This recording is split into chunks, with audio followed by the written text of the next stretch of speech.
À partir de 14 ans où j'ai commencé à vouloir sortir, avoir plus d'indépendance, soi-disant, hein, à 14 ans. Et aussi, j'ai eu un petit ami. Voilà, et ça a engendré des disputes. Mes parents n'étaient pas d'accord, ce qui était normal, mais à l'époque, je ne comprenais pas. Donc, ça a causé des disputes. Il y avait un gros fossé entre nous. Moi qui étais très complice de mes parents avant, ben, là, il n'y avait plus de complicité. Voilà, il n'y avait que des disputes et voilà. À l'intérieur de moi, j'avais de la colère parce que je me sentais incomprise. Moi, je voulais avoir mon indépendance, me sentir grande. Et voilà, je n'étais pas prise ainsi puisque mes parents, voilà, c'est pas cette impression qu'ils me donnaient quoi en fait. J'étais rebelle, agressive, je cherchais la bagarre avec tout le monde, que ce soit au collège ou voilà. Alors oui, j'ai eu des périodes où je buvais de l'alcool. Voilà, des périodes où j'étais stressée. Je buvais de l'alcool jusqu'à tomber par terre. Ou sinon, j'ai commencé aussi à fumer. Quelques années un petit peu plus tard, j'ai connu un autre homme. À partir du moment où je suis tombée enceinte, j'ai arrêté mes études. Il n'y avait plus d'entente, même pendant la grossesse, on se bagarrait. Et voilà, des bagarres qui pouvaient aller jusqu'au sang. Parce que des fois, on cachait des objets. Alors, je suis arrivée au centre d'accueil, j'étais désespérée. Et voilà, j'avais 19 ans, j'avais pas de travail, pas de diplôme. J'habitais encore chez ma vie sentimentale, ça n'allait pas. J'avais des dettes à une campagne d'Israël. J'ai participé de cette campagne. J'ai vendu ma voiture, j'ai donné tout ce que j'avais pour participer de cette campagne d'Israël. Et le changement a été fait à l'intérieur de moi. Aujourd'hui, ça va. J'ai pu reprendre mes études. Donc, je travaille et j'étudie, donc je fais de l'alternance. Je suis l'une des élèves la mieux payée, voilà, de mon école. Et je ne suis plus fichée à la Banque de France. La dette a été effacée. Et j'ai trouvé aussi ma maison. Voilà, donc je n'habite plus avec ma mère. J'ai ma maison et je suis mariée aussi. Donc il y a la paix, nous vivons en harmonie, nous sommes heureux. Alors ce que j'ai à vous conseiller, c'est de chercher le centre d'accueil le plus proche de chez vous.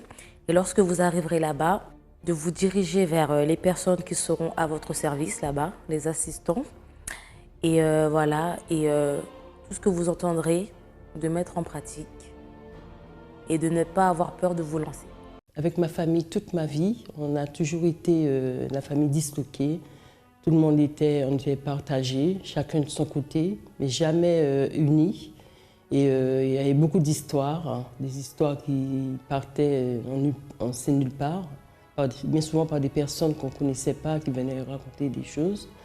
Et ma famille, on se nourrissait que des choses négatives. Alors, j'ai décidé de faire la campagne d'Israël en déposant mon tout pour le sacrifice. Alors, le résultat de la campagne d'Israël, c'est fabuleux parce que ma famille, nous sommes unis maintenant, tout va bien, on se voit tous, on est souvent réunis ensemble et les choses se font naturellement, sans hypocrisie, sans gêne. Et voilà, même la campagne d'Israël aussi a servi un petit peu pour mes enfants. Ils sont tous bien placés, dans des postes bien placés. Et on va dire on est une famille unie, que Dieu a fait dans notre famille. Alors le centre d'accueil pour moi, déjà c'est une famille, c'est la vérité, on nous montre la vérité, agir notre foi surtout. C'est toujours un résultat positif au centre d'accueil, toujours. Mais tout dépend de nous. Bonjour à tous et bienvenue dans votre émission France en direct. Vous qui nous regardez dans le monde entier, nous sommes venus vous apporter une parole de vie. Et il y avait une chose que je voulais vous dire. Il y a certaines situations dans notre vie, il y a certains problèmes, excusez-moi, qui dépassent nos cinq sens. Car aujourd'hui, si nous nous relatons à nos cinq sens, alors on aura beaucoup d'obstacles, beaucoup de barrages, beaucoup de choses qui vont nous empêcher par nos cinq sens à cause de la vue, de l'ouïe, du toucher, du goût même, et même de sentir, si ça c'est le cas, qui vont nous empêcher d'aller de l'avant. Et c'est que la même chose que Linda a vécu. On va écouter son témoignage. Elle est arrivée au centre d'accueil et elle a pu s'en sortir à travers les billets, les propos, les défis que le centre d'accueil propose à toute personne qui veut agir sa foi? Avant d'arriver au centre d'accueil universel, j'étais une personne dépressive, ce qui m'a entraînée à devenir une personne rebelle. J'avais un manque à l'intérieur de moi parce que les problèmes dans ma famille ont fait que je suis devenue une personne rebelle, dépressive. Ça m'a emmenée à manger sans cesse, sans limite. Et tout ça, mon père, il le voyait, mais il ne disait rien. Et ça m'a fait comprendre que j'étais invisible à ses yeux. Et je suis tombée encore plus dans ma dépression. Alors, je n'avais aucune idée suicidaire ou quoi que ce soit du même type. Mais voilà, c'était vraiment que ça, de me remplir en fait, de me remplir de n'importe quoi, de tout ce qui passait par ma main. J'étais très rebelle à l'école, je me battais beaucoup. Et on ne m'a pas jetée du collège du tout, parce que j'avais des bons résultats, mais au bout d'un moment, j'ai lâché ces efforts. Et c'est là que mon père a commencé à me reprendre, mais j'ai toujours continué dans cette attitude rebelle. Et c'est là que j'ai commencé à prendre du poids. Et quand j'ai commencé à prendre du poids, j'ai reçu beaucoup de moqueries de la part de mes propres amis, même de mes proches. Pour eux, c'était normal, mais moi, ça me faisait encore plus du mal. Et je suis encore plus tombée dans ma dépression aussi avec ça. J'avais à peine 13 ans et je pesais aux alentours de 80-85 kilos. Je ne m'aimais pas du tout. Je me dévalorisais. Pour moi, j'étais une personne moche, repoussante et franchement, je ne m'aimais pas du tout.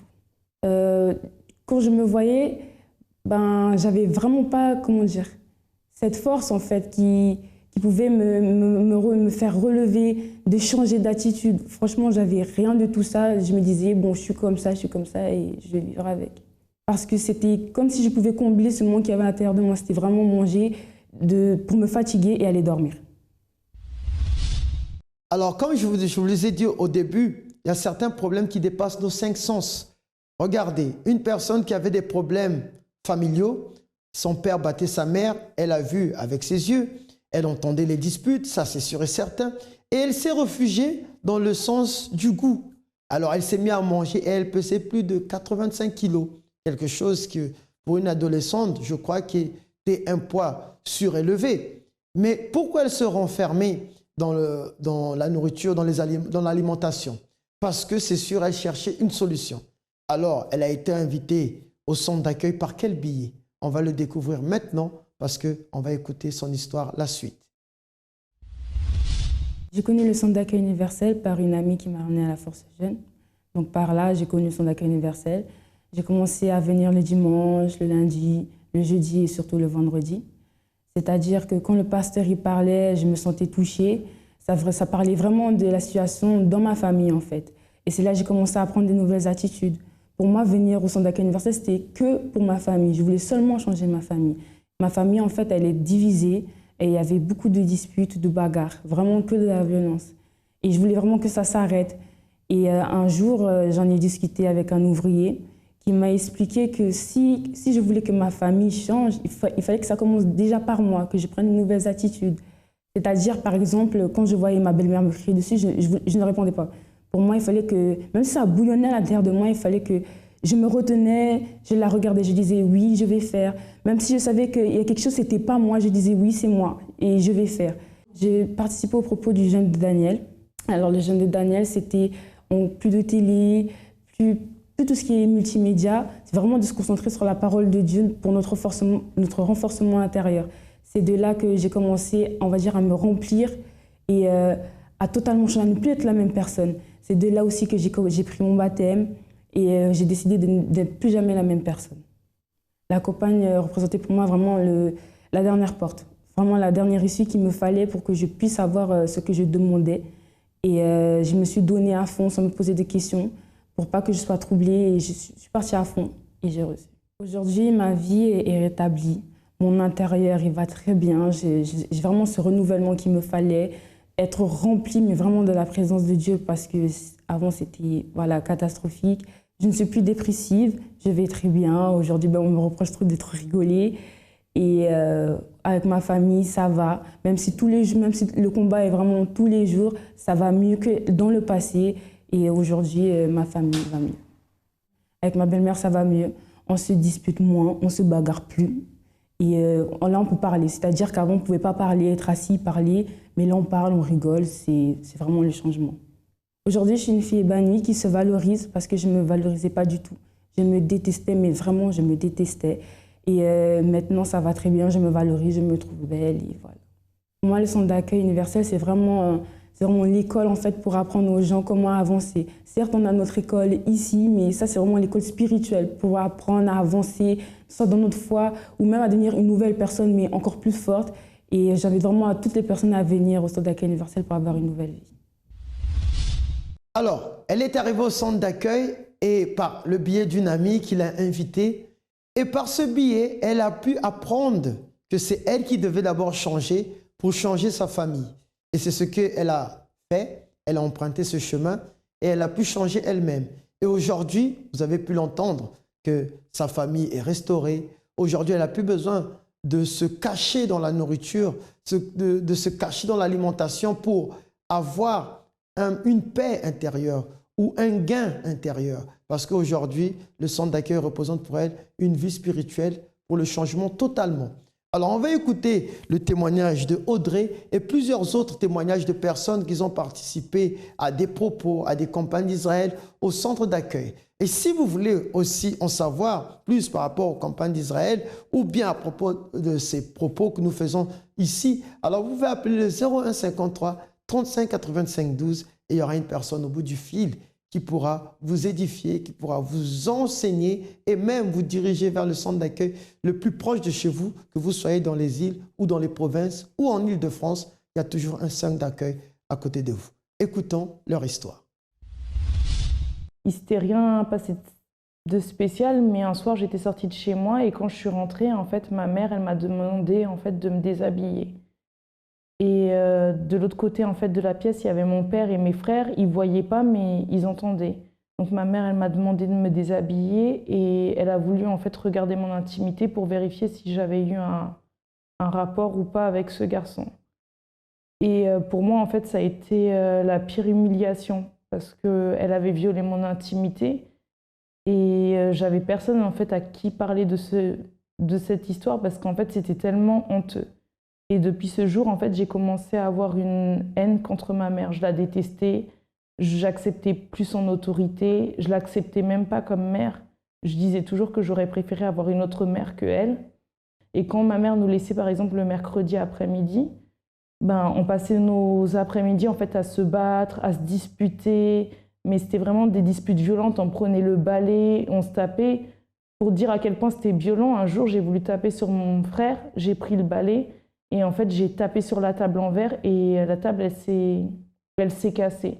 Et en cumulant toutes ces choses, il y a eu un jour en fait, où je ne supportais plus de vivre et de rester comme ça. Donc un matin, pendant qu'il n'y avait personne à la maison, j'ai avalé une boîte de médicaments. Et je savais qu'en prenant cette boîte de médicaments, en fait, j'allais mourir parce que c'était mon objectif et mon but.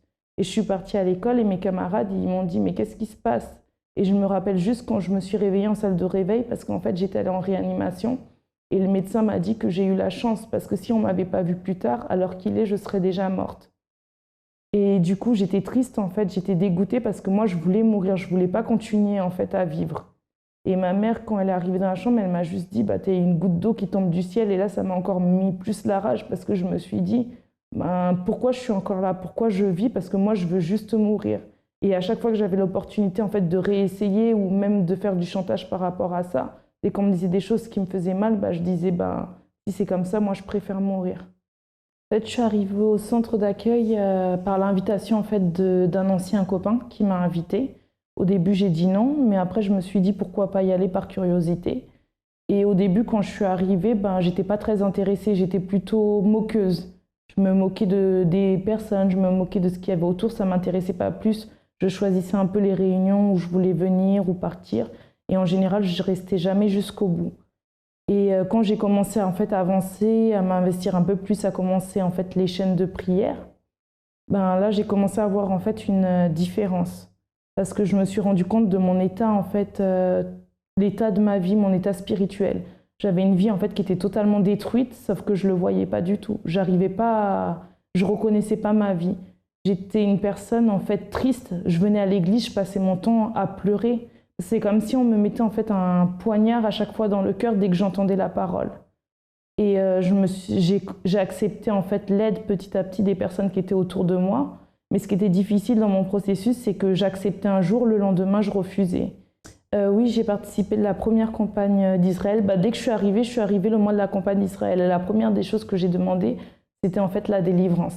La délivrance de toutes les choses que j'avais remarquées et de toutes les choses en fait que je voyais pas. Et dès le moment en fait où j'ai posé en fait mon tout, c'est-à-dire sur l'autel où j'ai posé mon caractère, mon ego, mon sacrifice matériel, physique et spirituel, en fait j'ai vu une différence. Parce que tout ce qui était mauvais en moi a commencé en fait à sortir petit à petit. Pour moi, la campagne d'Israël, c'était en fait, c'est l'impossible qui devient possible. Parce qu'il y a certaines choses que j'essayais de changer par moi-même. Je disais, je veux changer, je veux être différente. Mais ça marchait une semaine. La deuxième semaine, je recommençais en fait à être la même personne. Et pour moi, à travers la campagne d'Israël, en fait, c'est l'impossible qui est devenu possible. En fait, c'est le miracle, c'est l'extraordinaire. Parce que j'ai pu voir en fait ce que je ne pensais pas pouvoir voir se réaliser. Aujourd'hui, à travers la campagne d'Israël, ma vie, elle est formidable. Tout a changé par rapport à ma famille. Déjà, j'ai réussi à me réconcilier avec ma mère, je lui ai pardonné. Et aujourd'hui, on reconstruit en fait notre relation mère-fille. Et par rapport en fait à ma vie financière aussi, tout a changé. Je suis plus au chômage, j'ai un travail qui me plaît, aux horaires qui me plaît, au lieu qui me plaît. Mais au-delà de tout ça, ma vie sentimentale aussi, elle est bénie. Je suis arrivée en fait frustrée avec le dégoût des hommes et aujourd'hui en fait je suis avec une personne que j'aime et je suis fiancée et on avance. Et intérieurement, je suis une personne totalement renouvelée, transformée, heureuse, épanouie et en fait l'envie de mourir, elle est totalement partie. Maintenant en fait j'aime la vie et je suis vivante. Pour moi, le centre d'accueil a été en fait l'opportunité. C'est-à-dire ma dernière opportunité, parce que je pense que sans le centre d'accueil, aujourd'hui, je serais déjà morte.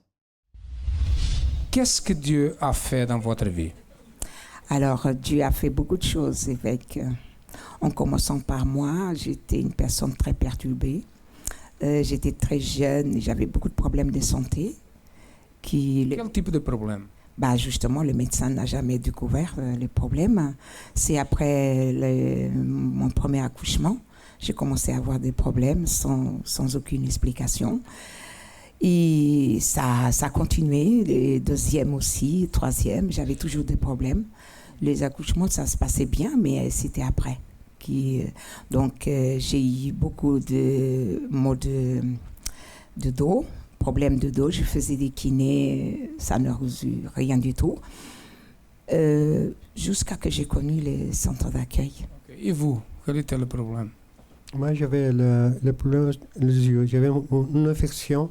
J'ai porté la médecine. Toute la semaine, il m'a fait Une infection? Une infection des yeux. Il m'a dit qu'il ne trouvait rien. Et le jour, comme ils ont envoyé l'adresse de Portugal, que l'église avait ouvert ici, j'ai dit, bon, je vais à l'église. Parce que je connaissais déjà l'église de Portugal, mais je n'allais pas de temps en temps avec ma famille.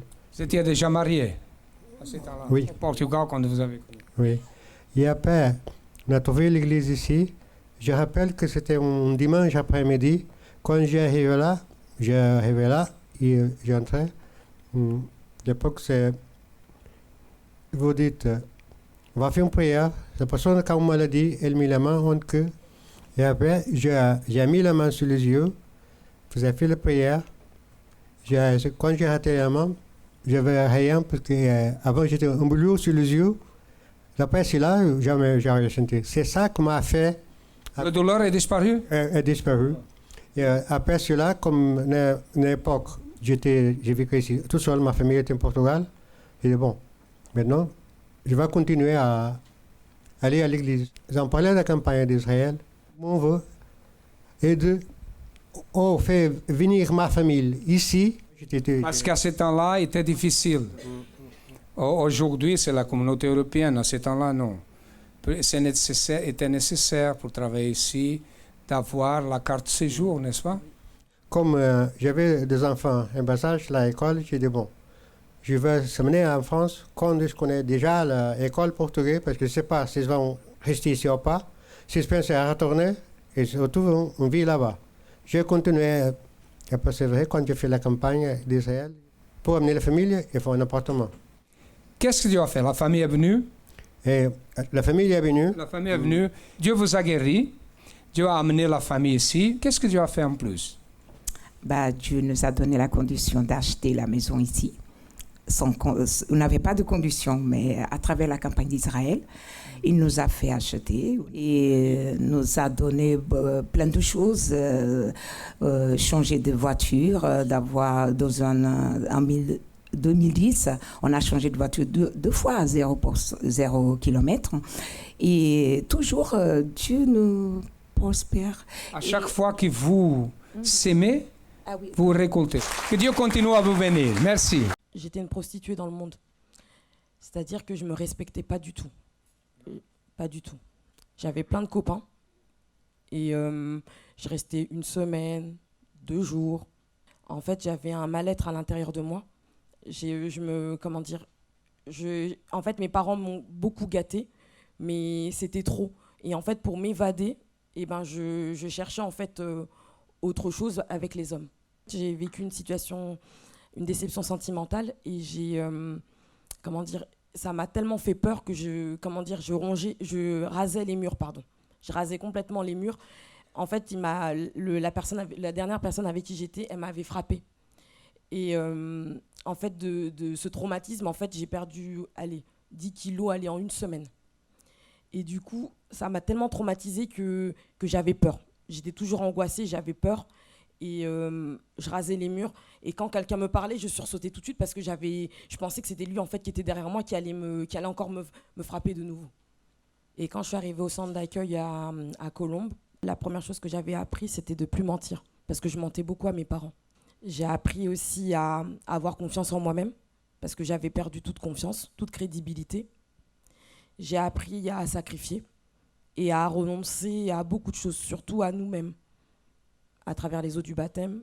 Et vraiment, la délivrance a été le point le plus important dans ma vie, parce que tant que j'avais toutes ces choses dans mon cœur, toutes ces choses dans mon corps, j'allais pas être ce que je suis aujourd'hui. En fait, avant, je travaillais dans des cabinets d'expertise comptable, mais je gagnais très très peu. Et en sacrifiant, Dieu m'a ouvert une porte en fait dans une entreprise multinationale. Et là, en fait, la semaine prochaine, j'arrête ce contrat-là. J'étais en CDI là-bas, mais je vais ouvrir mon truc à moi.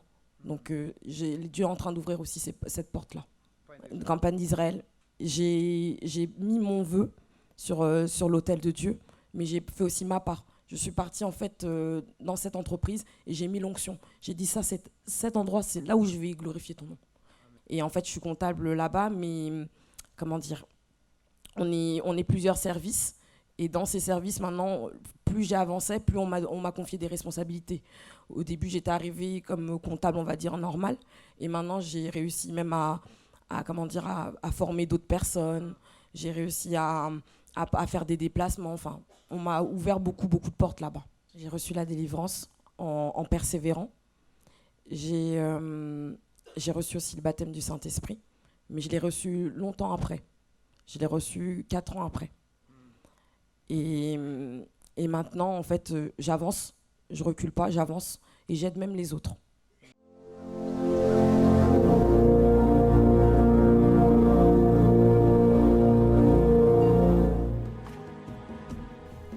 Demandez et l'on vous donnera. Cherchez et vous trouverez. Frappez et l'on vous ouvrira. Car quiconque demande, reçoit. Celui qui cherche, trouve. Et l'on ouvre à celui qui frappe.